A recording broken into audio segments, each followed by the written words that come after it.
Alors j'ai choisi ce pays parce qu'au début, comme on est à l'EM Lyon, je me disais que je voulais tester la finance. Et il faut savoir que Singapour, c'est un des cœurs financiers de l'Asie. Donc c'est là que toutes les boîtes occidentales et asiatiques ont parfois des sièges.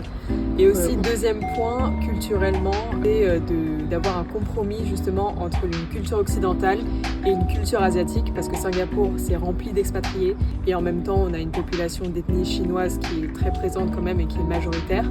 Et du coup, c'était un mix de cultures, un melting pot qui était assez intéressant.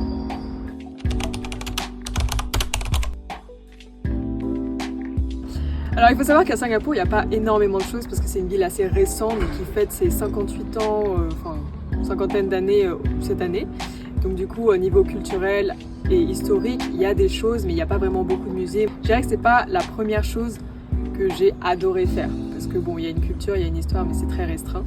Ce que j'ai adoré faire, c'est manger. Parce que il y a plein de plats de différents pays, Malaisie, Hong Kong, Chine, Japon, Corée, qui se retrouvent en fait à Singapour. Et du coup, voilà, découvrir la culture gastronomique du pays, c'était hyper bien.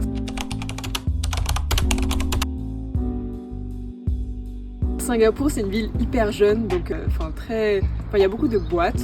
Il y a beaucoup de lieux festifs où les jeunes se retrouvent le soir, donc je recommanderais une boîte si vous voulez, le Marquis. Donc c'est une boîte où il y a une roue, on focus sur un resto en particulier, mais de tester tous les restos. Ça s'appelle des food courts, c'est des grands espaces où il y a plein de stands de plein de nourritures différentes, de plein de pays différents.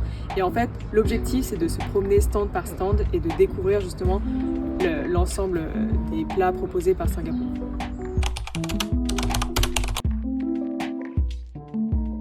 Alors d'abord, j'aurais bien aimé savoir qu'à Singapour, on ne parle pas l'anglais à proprement dit parler, mais un Singlish, donc Singapour English combiné.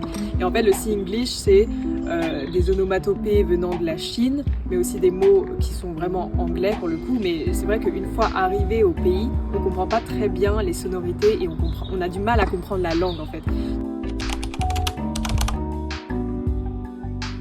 Alors à Singapour, il y a eu beaucoup de galères, beaucoup de moments drôles, mais beaucoup de galères aussi. Je suis passée par le commissariat, la banque, l'ambassade.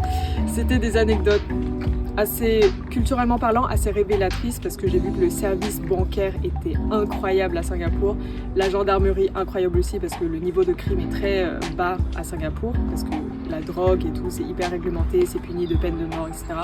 Donc il y a une certaine efficacité que j'ai trouvé hyper intéressante à Singapour et c'est ça qui m'a le plus marqué.